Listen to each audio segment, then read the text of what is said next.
Bastar range के police महानिरीक्षक सुंदर राज पी ने नक्सलियों को कड़ा संदेश देते हुए उन्हें आत्मसमर्पण करो वरना मौत तय है की खुली चेतावनी दी है।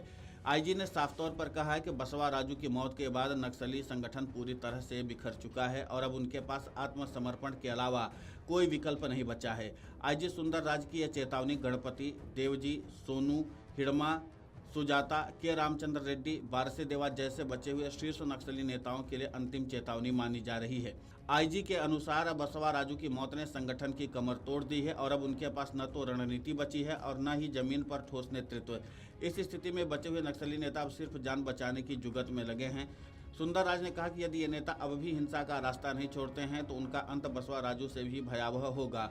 उन्होंने बताया कि बस्तर पुलिस के पास इन सभी नेताओं के ठिकानों की पुख्ता जानकारी है और किसी भी समय निर्णायक कार्रवाई की जा सकती है। सुंदर राज ने कहा कि छोटे और बड़े कई नक्सली हमारे संपर्क में हैं और वे अपनी जिंदगी बचाना चाहते हैं। ये नक्सली सरकार की योजना का लाभ लेने को तैयार है। इन सभी का जल्द ही आत्मसमर्पण होगा और इन सभी को सरकार की योजनाओं का लाभ मिलेगा। उन्होंने कहा कि जो हथियार नहीं छोड़ेगा वो किसी भी कीमत पर बच नहीं पाएगा।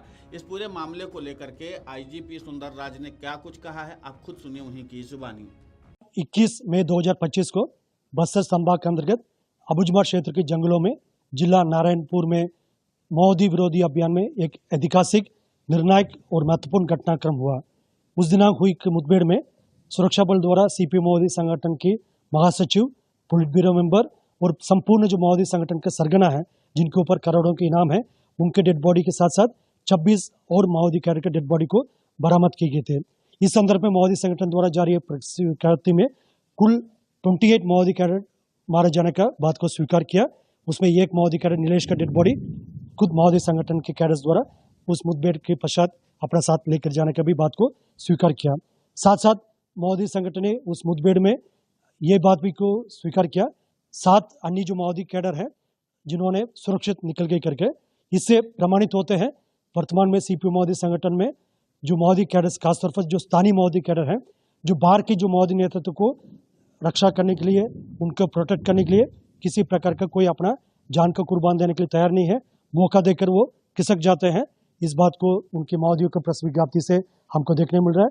इसके पीछे कारण भी है क्योंकि इतना वर्षों से बाहर के माओवादी नेतृत्व द्वारा, खासतौर पर आंध्र तेलंगाना के माओवादी नेतृत्व द्वारा स्थानीय माओवादी कैडर को एक प्रकार ह्यूमन शील्ड और एक प्रकार फुट सोल्जर के रूप में उनका लगातार इस्तेमाल करते आया। पहले उनको जबरन भर्ती की जाती है, तब कम उम्र में रहते उस समय गांव गांव जाकर उनके परिजनों को डरा धमकाकर युवा युवतियों को भर्ती की जाती है। बाद में उनको संगठन में एक फुट सोल्जर के रूप में, एक ह्यूमन शील्ड के रूप में इस्तेमाल करते।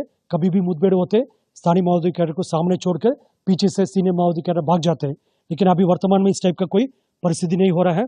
सीनियर माओवादी कैडर के साथ यदि मुठभेड़ होते, स्थानीय माओवादी कैडर भी मुठभेड़ से छोड़कर भाग जाते। इस संदर्भ में हम स्थानीय माओवादी कैडर से अपील भी करना चाहते हैं।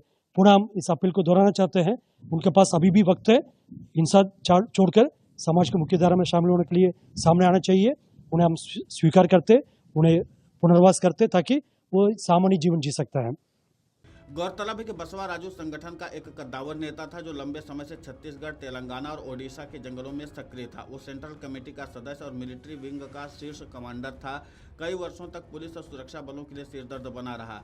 लेकिन हाल ही में बस्तर में एक मुठभेड़ के दौरान बसवा राजू मारा गया, जो नक्सलियों के लिए एक बड़ा झटका साबित हुआ। आईजी सुंदर राज ने साफ किया कि जो नक्सली नेता आत्मसमर्पण करते हैं, सरकार उन्हें सम्मानजनक पुनर्वास और भविष्य निर्माण का मौका देगी। उन्होंने बताया कि पूर्व नक्सली अब मुख्य धारा से जुड़कर एक नई जिंदगी जी रहे हैं और सरकार उनकी हर संभव मदद कर रही है।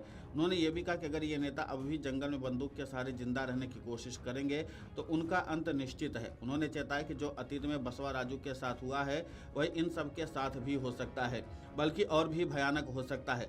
बसवा राजू की मौत के बाद से नक्सल संगठन में अंदरूनी मतभेद, अविश्वास और असमंजस की स्थिति बनी हुई है। पुलिस और सुरक्षा एजेंसियों की संयुक्त रणनीतियों ने नक्सलियों की कमर तोड़ दी है। लगातार हो रहे सर्च ऑपरेशन, घेराबंदी और स्थानीय लोगों का सहयोग अब नक्सलियों के लिए बड़ा खतरा बन चुका है। आईजी ने अंत में 2 टूक कहा है, अब समय है हिंसा को छोड़कर आत्मसमर्पण करें, क्योंकि अगला कदम उन्हें सीधे मौत की ओर ले जाएगा। उनके इस बयान ने यह साफ कर दिया है कि बस्तर में नक्सलियों के लिए अब कोई भी सुरक्षित कोना नहीं बचा है। इसके नाते से प्रशासन की तरफ से जो उनको मदद करने की बात कही जा रही है कि अगर वो हिंसा का रास्ता छोड़ देते हैं और सीधे तौर पर आत्मसमर्पण करते हैं तो उनको सम्मानजनक जीवन जीने के लिए सरकार भी सहयोग करेगी और प्रशासन भी करेगा। तो अब देखना ये होगा कि जिस तरीके से आईजीपी सुंदरराज ने इन तमाम नक्सलियों को संदेश दिया है, इनकी बात को कितना मानते हैं और कितने जल्दी आत्मसमर्पण करते हैं। Video desk amarujala.com।